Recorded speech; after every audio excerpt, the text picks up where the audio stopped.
Hello बच्चों, तो चलिए इस प्रश्न को पढ़ते हैं।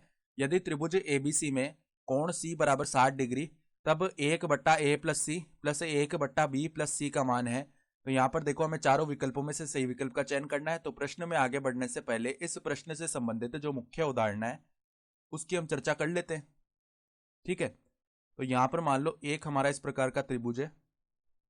इस त्रिभुज को हम क्या बोल रहे हैं? त्रिभुज एबीसी। ठीक है, और इस ये जो बड़ा कोण ए है, इसके सामने वाली भुजा को हमने छोटा ए बोल लिया।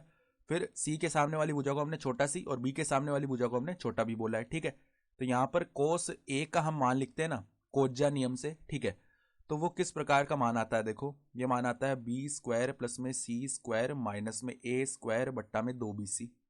ठीक है, इसी प्रकार अगर हम कोस बी का मान लिखेंगे ना, तो वो क्या आ जाएगा? a² प्लस में c² माइनस b² बट्टा में 2ac।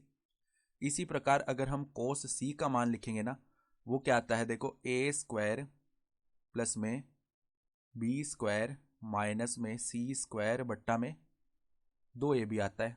ठीक है, तो ये कहता है कोज्जा नियम। तो अब देखो, हमें क्या बताया हुआ है कि कोण सी है ना, वो किसके बराबर है? 60 डिग्री है। तो अगर हम मान लिखेंगे किसका? कोस सी का, तो वो क्या आना चाहिए त्रिभुज में? a² plus b² minus c² बट्टा में 2ab।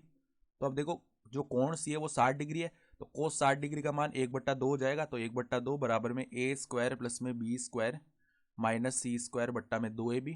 तो 2 से 2 विभाजित हो गया, यानी कि ab का मान क्या आएगा? a² प्लस b² माइनस का c²। ठीक है, अब हम क्या करते हैं? देखो, यहाँ पर c² को उस तरफ ले जाते हैं, तो c² प्लस में ab बराबर में a² प्लस में b²। ठीक है, अब हम क्या करते हैं? देखो, इस तरफ हमने bc प्लस में ac किया, और इस तरफ भी हम bc प्लस में ac कर देंगे। ठीक है, तो यहाँ पे प्लस में क्या आएगा?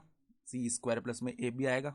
सही है, तो अब हम क्या करते हैं? इस पद में से और इस पद में से b को बेनिश लेते हैं। ठीक है, तो b को जैसे हमने वो बेनिश लिया, तो हमारे पास देखो क्या बच जाएगा? c प्लस में a बच जाएगा।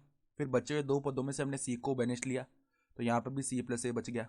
ठीक है, फिर देखो यहाँ पर a² और ac, इन दोनों में से हम a को बेनिश लेते हैं। ठीक है, तो यहाँ पर हमारे पास क्या बचेगा? a प्लस c बचेगा, और बचे हुए दो पदों में से हम b को बेनिश लिया, तो हमारे पास क्या बचेगा? देखो, प्लस में देखो हमारे पास क्या बच जाएगा? c बच जाएगा। ठीक है, तो यहाँ से देखो, अब अगर हम a प्लस सी को बेनिश ले लें, तो अंदर b प्लस सी बच जाएगा, बराबर में देखो a गुणा में a प्लस सी प्लस में b गुणा में b प्लस सी बच गया। अब हम क्या करते हैं? देखो, इस पूरे समीकरण में हम a प्लस सी गुणा b प्लस सी का भाग लगा देते हैं, तो यहाँ पर तो एक बच गया। बराबर में देखो, यहाँ पर क्या आएगा? a प्लस सी से a प्लस सी विभाजित हो जाएगा, यानी a बट्टा में b प्लस सी बचेगा। प्लस में देखो, यहाँ पर b प्लस सी से b प्लस सी विभाजित हो गया, यानी b बट्टा में a प्लस सी बच गया। सही है, अब हम देखो यहाँ पे प्लस में करेंगे 2, और यहाँ पे भी प्लस में कर लेंगे 2, तो 1 प्लस में 2 3 बच गया। फिर देखो a बट्टा में b प्लस सी, अब इस 2 को देखो हम ऐसे लिख सकते हैं, प्लस में 1 प्लस में b बट्टा a प्लस सी प्लस में 1, तो 1 प्लस 1 वापस 2 बन जाएगा ना।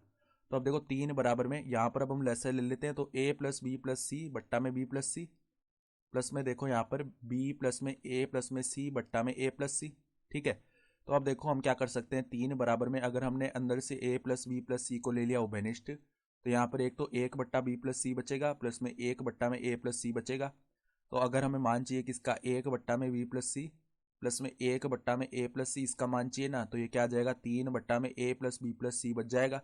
यानी कि देखो, अगर हम विकल्प देखें ना, देखो हमें इसका ही तो मान पता करना था सवाल में, तो हमारा जो विकल्प है ना, वो सी विकल्प सही हो जाएगा। ठीक है, तो आशा करता हूँ कि आपको ये प्रश्न समझ में आया होगा। धन्यवाद।